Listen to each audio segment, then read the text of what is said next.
In the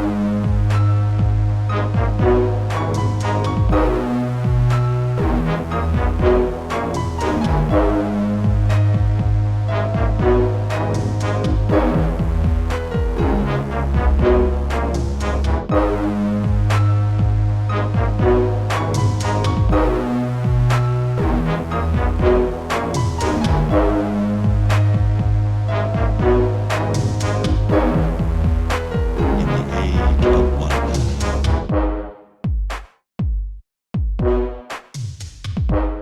Welcome back into the Sean podcast.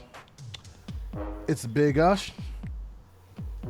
That, the man, Cat Daddy. Cat Daddy, what's on your mind?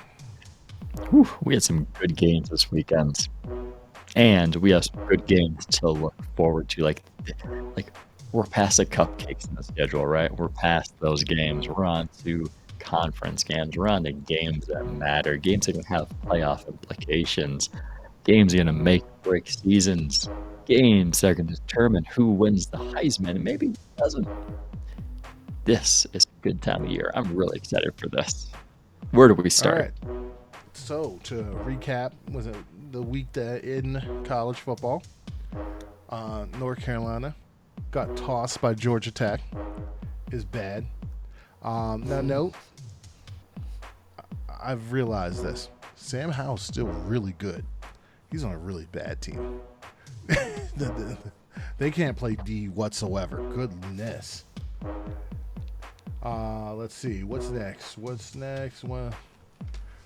some of the Oklahoma. That upset nearly did happen. Oklahoma's still overrated, in my opinion. West Virginia gave them all they could take. It was another scare for Oklahoma, and if we remember from last week, Spencer Rattler was my spotlight player coming into the week 4 for college. And what did Spencer Rattler have in store for West Virginia? It wasn't much, right? No. He went 26 of 36, 256 yards. He had a touchdown, interception. He took 4 sacks. He did not play like a top quarterback. He had 2 good drives. He had the opening drive, which resulted in the touchdown, and he had the last drive where they started on their own 8-yard line with less than 4 minutes remaining in the game.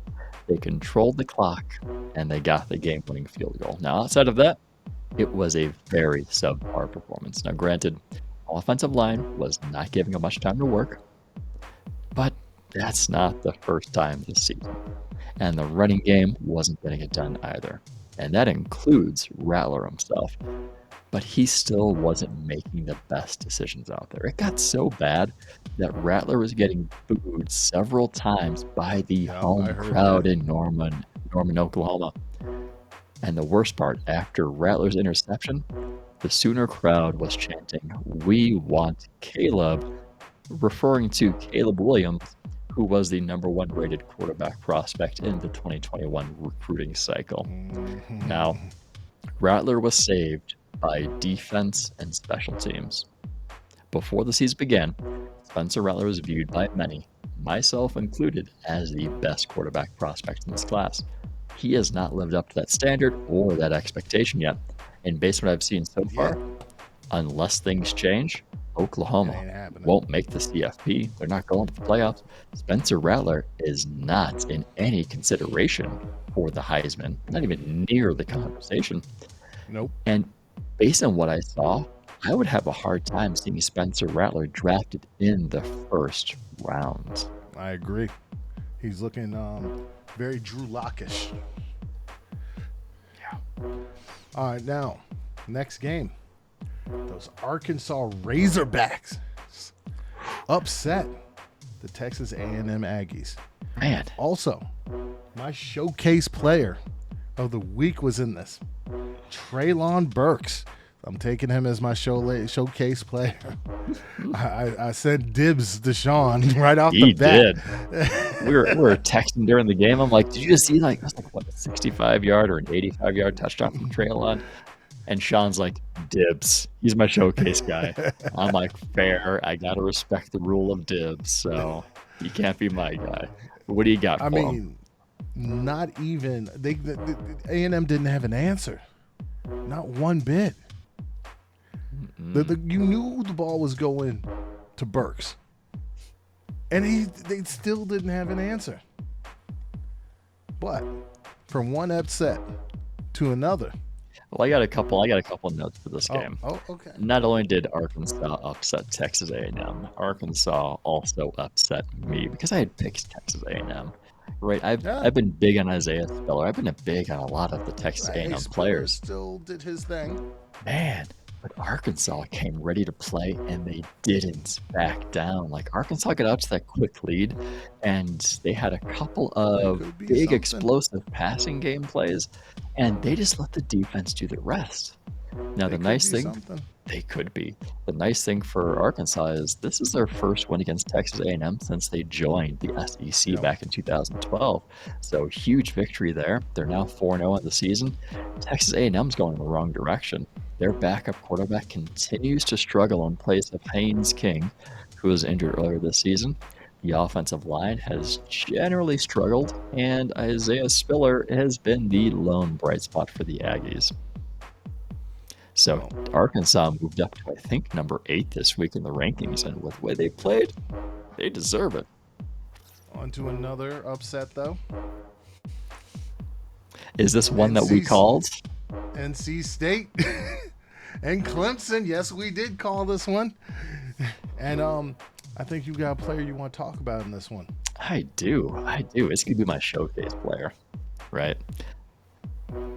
Emeka Emezie. I'm hoping I'm pronouncing that right. Wide receiver from North Carolina State. Senior wideout. He picked a great game to have a career day as North Carolina State, the Wolfpack, shocks the world, except the two of us. And they upset Clemson in double overtime. Now, this is NC State's first victory against Clemson, I think, since 2011. Been a while. Now, while we've talked about Clemson's strong offense, that defense is legit. And that defense has been the only reason that they've been alive in all of their games so far this year. And prior to the game against NC State, Clemson's defense had not given up a touchdown. Huge feat, right? No matter who you're playing, that's a great accomplishment. So what makes it more impressive that Emezie, I think that was right, Emezie, he was going up against Andrew Booth Jr. for most of the game. And Emezie balled out. Tore my guy up. Now, this is in no way to poo-poo on Booth Jr., right? He is still one of the best corners in the country. He is still going to be a top 15 pick when it's all said and done. But this is just to emphasize how well Emezie had played.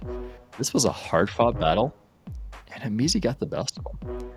Yep. In his career, he entered this game with 2 100-yard performances. On this day, the stat line's going to show you he had 14 catches, 116 yards, 1 touchdown on 15 targets. Now, a lot of his receptions came on checkdowns. They came on screens. His day would have been even bigger with yardage if it weren't for Booth Jr.'s tackling. Like, Booth Jr. is one of the best open field tacklers, especially for a cornerback. He's a physical guy. He is, and it showed because he was tackling him in the open field on the perimeter. It's like he couldn't get past Booth Jr. But that's okay because he was finding space. He was moving the chains all game long. 8 of his receptions were for first downs. When NC State needed to play, he showed up. He was there. And his touchdown catch, the first touchdown that Clemson had given up at all this year, was a thing of beauty because the quarterback threw it to where nobody else in the world would have been able to catch it, not even Booth Jr. on that play. And he pinned the ball against his face mask to ensure the catch was made. So a lot of credit goes to Devin Leary, the quarterback, for putting the ball in the right spot. He is a guy, Emeka Emezie is a guy I would love to see playing on Sundays. He was just solid. So up next was one of the upsets that we called, but didn't happen. I think we called it. Notre Dame traveled to Chicago, faced Wisconsin, and Notre Dame smashed Wisconsin My spotlight player showed up, showed out. Kyle Hamilton is a stud and needs to be recognized as so. Not much else I got to say about this one. This was not a pretty game. But that's a good thing because the win-loss column does not reflect whether it's an ugly win or a pretty win. Nope. I mean, you're thinking entering the fourth quarter, Notre Dame and Wisconsin were tied at 10 apiece. The offense really wasn't getting it done. That Notre Dame defense and their special teams just flipped that switch, and they outscored Wisconsin 31-3 in the fourth quarter. You're thinking the defense and special teams scored 3 touchdowns, 2 pick sixes, and then the kickoff return that was returned for a touchdown. Wisconsin quarterback Graham Mertz had 4 turnovers in the fourth quarter, which led to 24 Notre Dame points. He was not good. He ended 3 consecutive drives with interceptions, 2 of those pick sixes. So, man, that Wisconsin quarterback room is a little rough right now. Now, up to an upset that we did call. Baylor just barely beat those Iowa State Cyclone. Now, no, my guy, Brees Hall, had 190 yards and 2 touchdowns in this game. Good Lord. But it didn't stop those Baylor Bears from winning the game and going to 4-0. No, yeah, I think actually for the last game, I think I had Notre Dame winning, and for this one, I had Iowa State winning. Man, even with Iowa State returning a lot of their main playmakers from last year, that offense, that team in general, just doesn't have the same magic that it had last year. All right, so I'm only bringing up this game to point something out, and I'm not trying to poo-poo on this guy. I think he's a good talent. But you see Clemson struggling now that Trevor Lawrence is gone. You see Ohio State not necessarily being Ohio State now that Justin Fields is gone. You've seen Oklahoma not being as good now that they haven't had those stud quarterbacks transfer in. But BYU still winning, still looking good, even though their stud quarterback is gone. Explain this to me, Sean. I have no explanation. Tyler Algier? I'm not sure. Not sure. Maybe. All right, so another one of the possible upsets. We did say that Michigan was going to win, but Rutgers made it close, did they not? They did. Like the Notre Dame game, this was not a pretty win, but guess what? Prettiness doesn't count the scoreboard. Michigan got off to a good start, but then they seemed like a completely different team in the second half, and maybe this is the wake-up call that Michigan needed, having this close game against Rutgers, because even the Michigan players said after the game they weren't satisfied with the win, and they shouldn't be. And how about Michigan State taking it down to the wire with Nebraska in overtime? Oof, Michigan State getting it done. You know, the Auburn could have lost to Georgia State.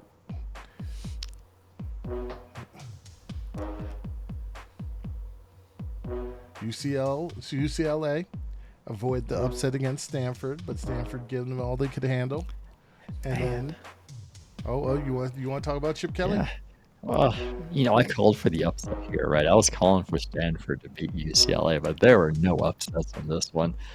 UCLA continues to look impressive. What's impressive is their quarterback, Dorian Thompson-Robinson. He showed how tough he was in this game, because at one point he had a little bit of a shoulder injury, a banged-up shoulder. Comes into the game, throws a game-clinching touchdown. But it was a really rough start for the Stanford team, because they started the game with 5 consecutive 3-and-outs. You don't win many games when you have 5 consecutive 3-and-outs.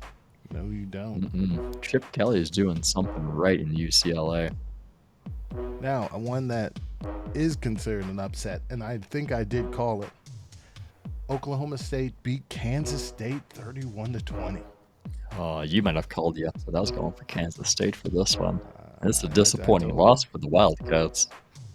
All right, moving on to the next week, week 5. Well, we're not going to talk about what was almost an upset.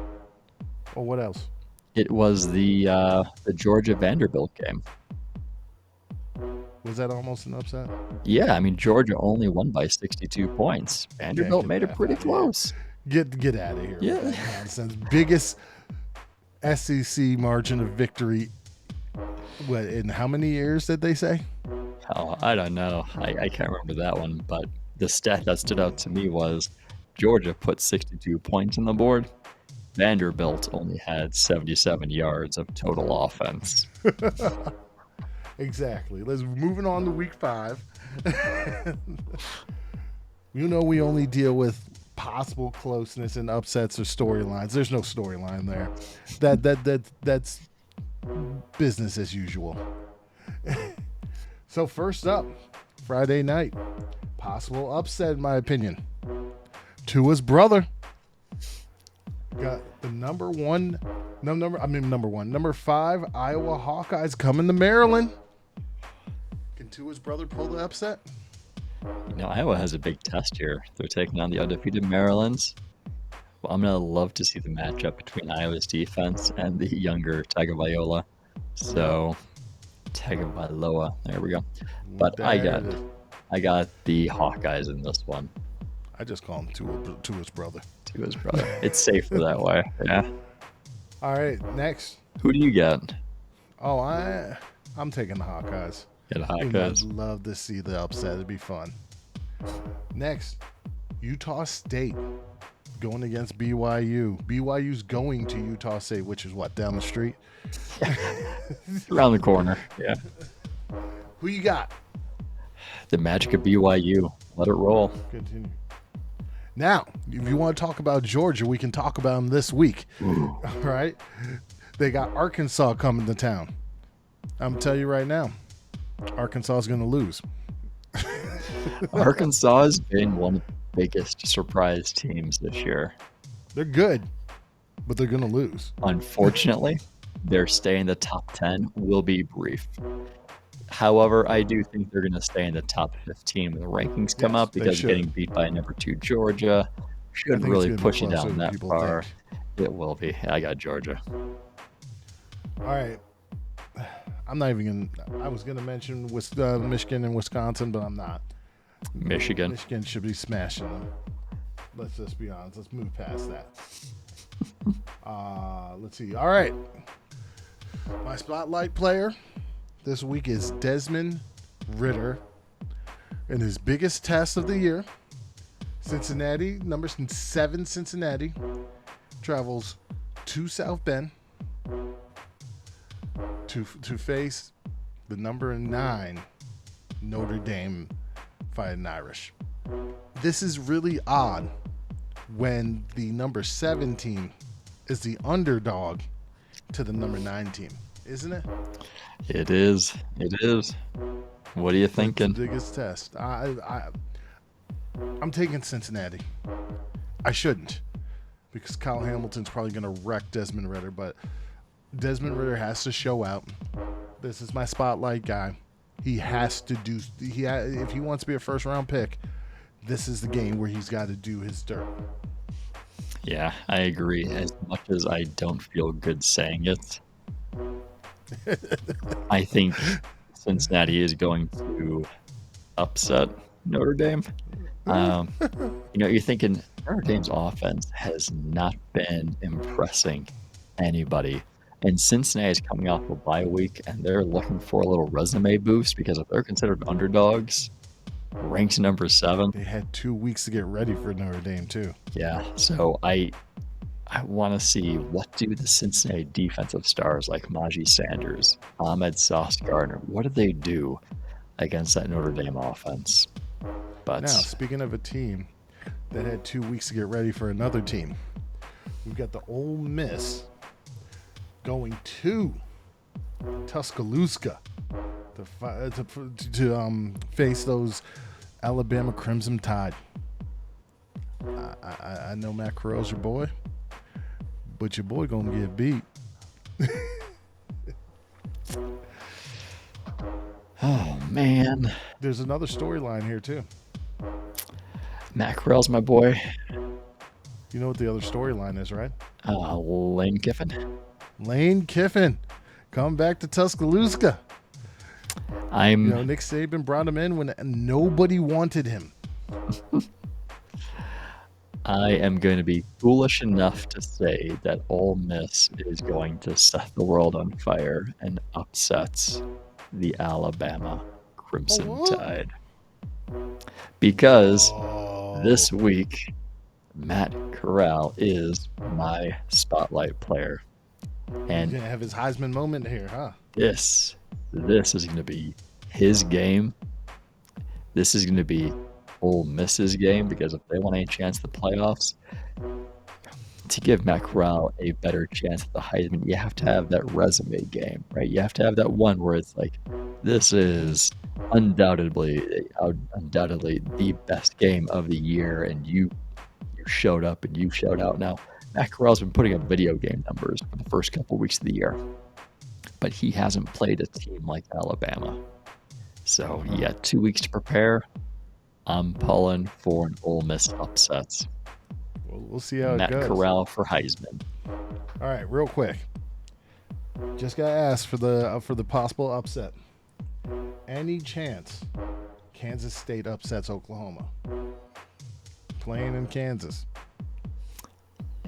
Yes.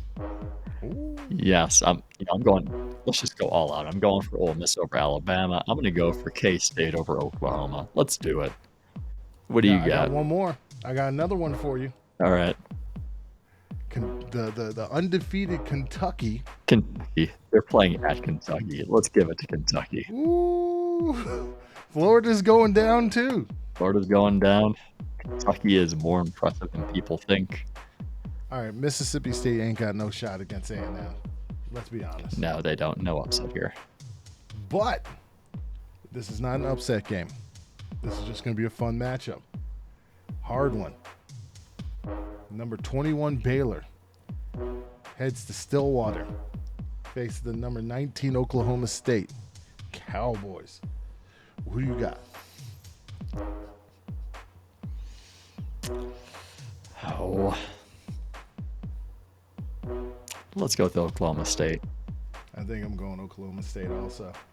Now this one, upset alert. Indiana travels. They're going to Penn State. What you got? Penn State, Nittany Lions. Go Nittany There you Lions. go. All right. Boston College is traveling to Death Valley to face Clemson. If Phil Yurkovich was playing this game, I would say Boston College. But no. But with him out, Clemson was an early season title favorite, and now it's looking like they're not even going to win the ACC.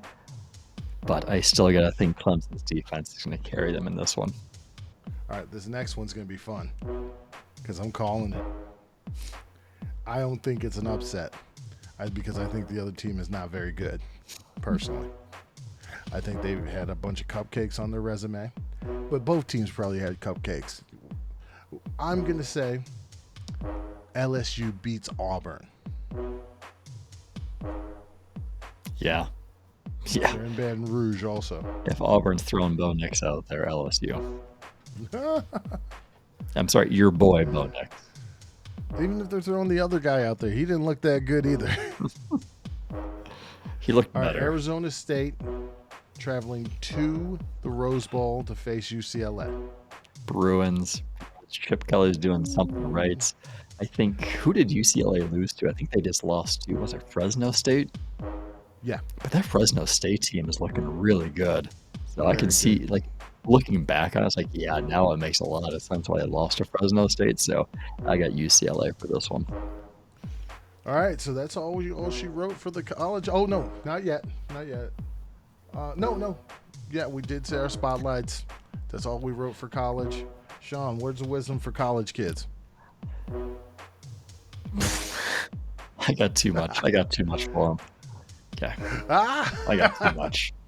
We're going to have a whole other episode for my advice for college kids and my wisdom for them. All I'm going to say, remember, this is still early in your lives.